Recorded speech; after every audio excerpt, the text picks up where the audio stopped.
So another ancillary thing that random forest gives is it tells you the variable importance. Okay, so it tells you actually that which variable is more important. How it does it essentially tries to find out that what is the information. So let's say there are 10 decision trees in the random forest. Out of them, this particular attribute has participated in 9 or maybe 7, and in 7 of them it has achieved certain information gain. Okay, so that if this is the highest one, okay, so I pick it at 100%. So let's say it brings the information gain of 2 in average. So the next one brings the average information gain of 1. I plot it at 50%, and so on and so forth. Okay, so this is a very, very interesting outcome of random forest, and this is often used in something quite interesting that is coming up now, which is called as XAI, which is explainable AI. Okay, so where you try to do this kind of visualization to actually explain complex models. One other technique is called as stacking. So this is also a very interesting type of setting, and all this renewed interest came in ensemble models, and you will be very surprised. So why I'm keeping on talking about competition using this Kaggle environment is that you have no idea how these competitions has propelled the community, what kind of things it has brought in. So all these CNN models that you read about now, AlexNet, VGGNet, okay, all these actually came through competitions, and this stacking actually came in the mother of all data science competition, the first most popular data science competition, which is the Netflix competition in 2006. Okay, where people use different kind of ensemble models, and stacking was one of them. So what they did, so this is very interesting. So here actually there are two level of training. So one level of training, the models that I'm using at one level of training, I call them as base learner, and the second level of model, I call it as meta learner.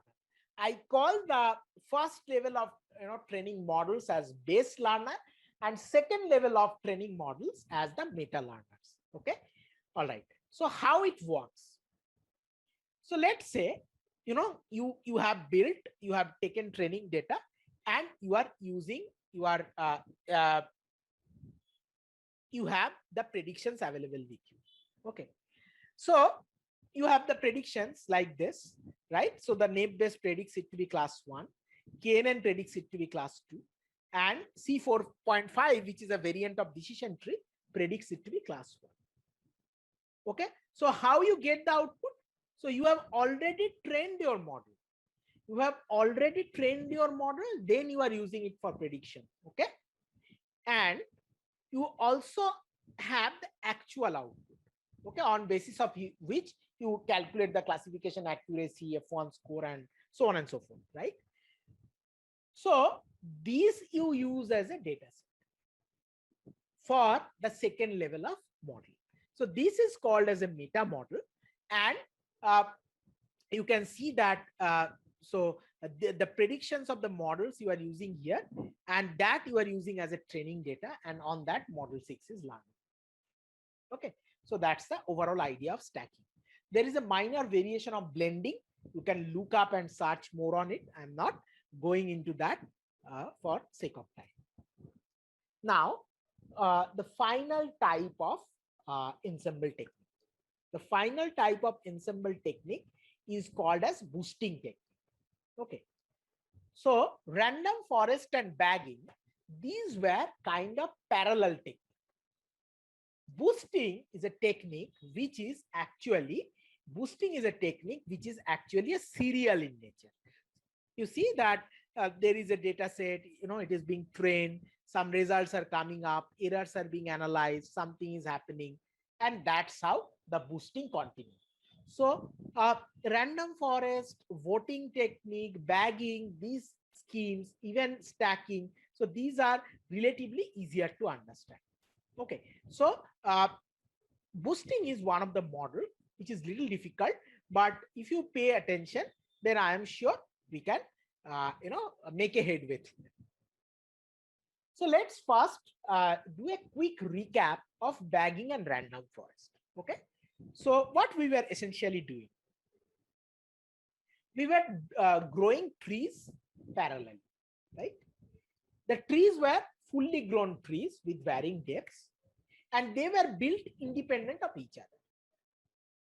The trees decision were having equal weight. So this is also one of the things when you saw that we are combining the prediction from bagging or random forest, we are actually using equal weight, and all the sample and observations have equal weight. Okay. So basically, if I have 10 observations, I was giving them equal weight. And in fact, this is not something we like worth discussing. Like any machine learning model, we often do only this. Okay. Now let's say what happens in boosting. So it is the overall scheme. It is assumed to be a binary classification problem. The class label are -1 and +1. And we have a set of weak classifiers. So whenever we are doing this, ensemble models, these weak classifiers, simple models, will come on repeating. And why? As I said that they will have high bias, but they will have, when I average out, they will have low variance. So which is very, very important. Okay. And a weak classifier is generally told as a classifier in context of a binary classification, which is little better than a random guess classifier. So what is a random guess classifier? So you don't have a classifier at all. Okay, it's randomly, you just toss a coin and say, oh, it is head or it is tail, or it is class 1 or class 2, right? So what is the classification accuracy expected? 0.5. So if a classifier has a classification accuracy which is little better than this random guess, then you call it as a weak classifier. Okay. And here also, like bagging and random forest, we are using the base model as a decision tree. So we start with a training sample, right? Like any other machine learning, model testing, and G1X actually indicates the model that is built on these training samples. Okay, so G you can think as maybe the generation 1 tree, something of that sort. Okay, so now what you do is you use this training sample again and you apply some kind of weights. How these weights are applied, I will come in a short while. But here, all the training samples were having equal weight. Now, in the weighted sample, they don't have equal weight. How the weight changes, we will come to that later. And we continue that for some iteration. So every iteration, for corresponding to every sample, you have different models. So if you have done it m times, you have m models. Okay. Now, what is the prediction now? The prediction is something like this, that it was -1 and +1, right? So what I forget first, this alpha m part. Just focus on this GMX part. Okay. So, if these two, if there are 3, okay, if these two has said -1 and this has said +1, if I've added them up, how much was it? It was -1. What was the sign? It was minus, right? So it would have gone to -1.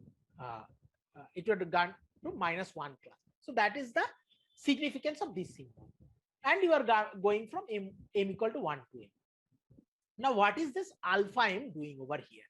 So this is also one of the interesting things. Alpha m is giving a weight to the classifiers. So it may give less weight to G1, more weight to G2, again less weight to G3, more weight to Gm. Okay. So alpha m just controls that, and all the trees can have different weights over here. Okay. All right.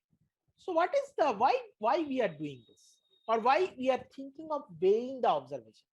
The understanding is very simple. The understanding is that, let's say you have a student and you want him to develop expertise on algebra, and you are continuously seeing that where he is making mistake. So next time when you him give him to study, what he will do? He will give more importance to the problems where he has made mistake, isn't it? That's what we do. Even if we are teaching a kid, we make him revise the where he has made more mistakes. So in the second round, when I'm building the model, what I am doing is I am just increasing where this model is making error. Okay, is it clear? Very, very common sensical.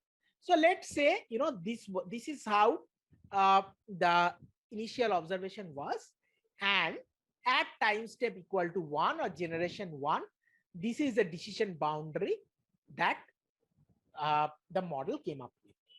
Okay, so what are the errors? So of course, this is the blue class and this is the red class. So you can say these are the errors.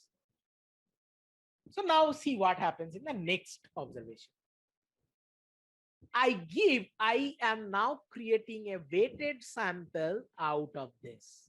And wherever I have made errors, I have given more weightage. That's why these are looking more blown out. Okay. Now, at t equal to 2, I train on this model and my decision tree now gets changed over here. So I have corrected this now, but I have gone wrong on this 4, right? So I have again applied the same technique. So when I applied the same technique, this is where these guys have got more weight, okay? Because this is where I have got the errors, okay? And again, I will continue in this way. So again and again, what I'm trying to do is I am going to give more weightage on where I am making the errors, and that way my tree is getting adjusted. Okay, probably, this is one of the trees where it is better than initial one, because, this is a tree, or this is a problem you can see which is not very easy to solve. Okay, all right.